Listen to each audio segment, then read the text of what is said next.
Welcome to the Executive Coach Podcast. This is where I help high achievers move from busy box ticking to designing the spacious success that they're excited to wake up to.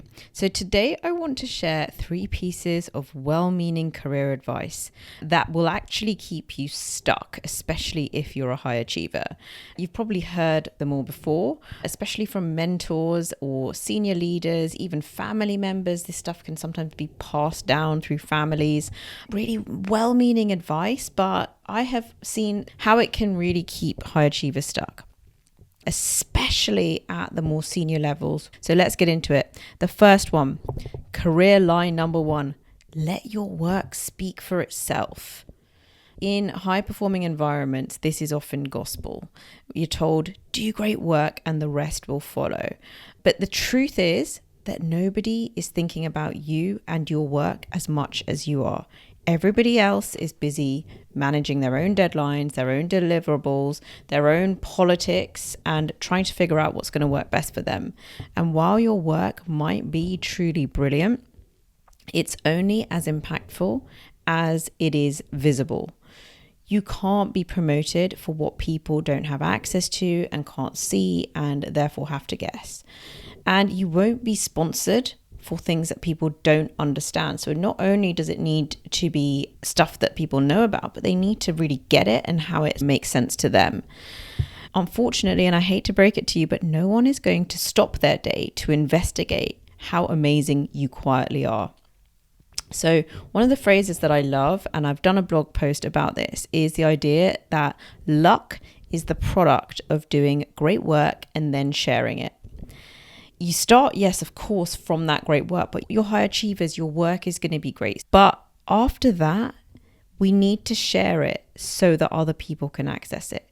It's not showing off. It's not blowing your own trumpet. It is allowing other people to have access to what you do. And this is a pattern that I see in most of my clients. They are talented, they're respected, they're hardworking, but they're invisible when it matters the most. So if that resonates for you, ask yourself, what are some ways that you can start to build visibility for the work that you do and start sharing about it to the people who it's going to impact, and understanding how specifically it relates to them. What are some things that you can do to start to raise the awareness around the work that you're doing and the contribution that you're making? Career line number 2.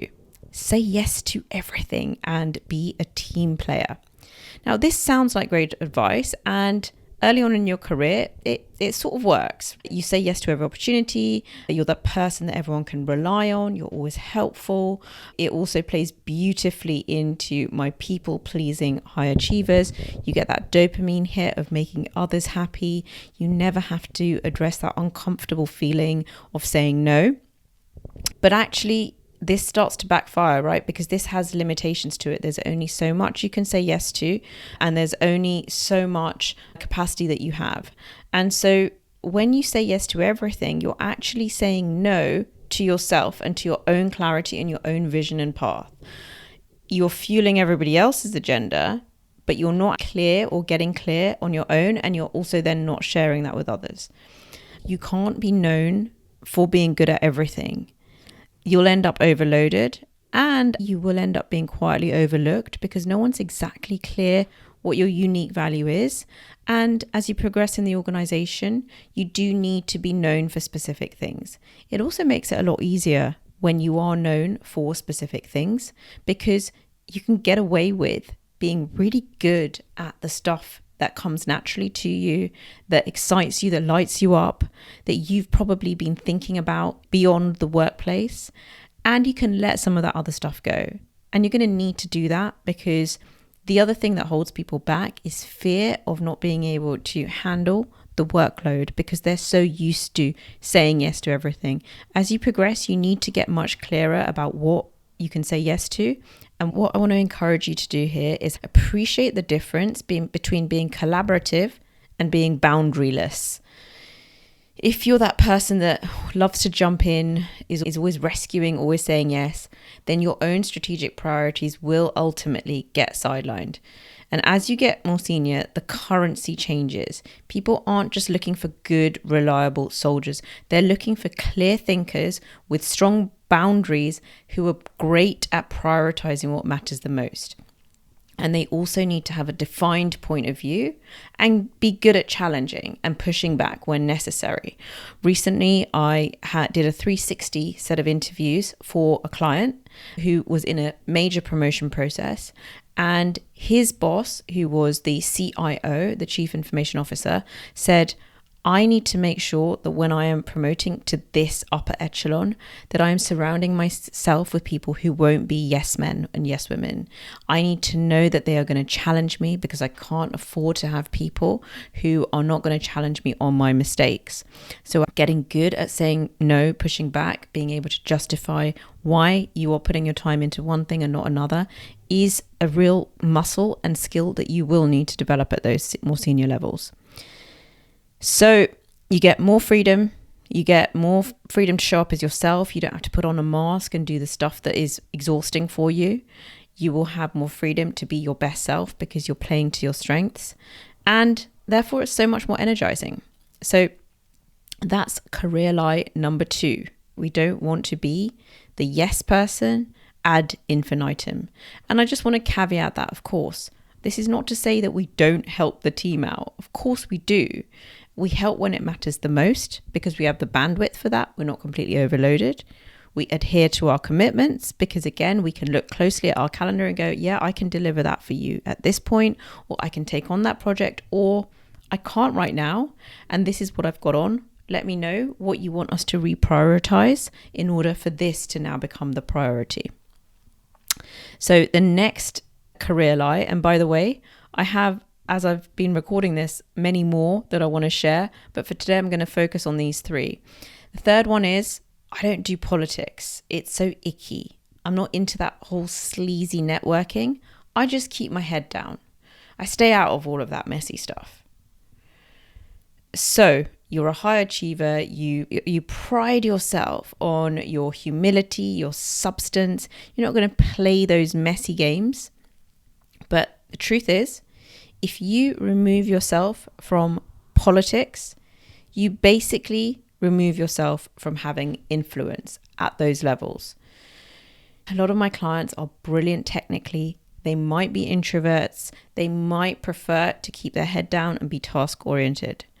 But if you see relationship building and that work as an optional extra that you've opted out of, you slowly become invisible to the people who could shape your trajectory. So you pour all your energy into the work, you keep your head down, you over-deliver, and you wonder why nothing's moving.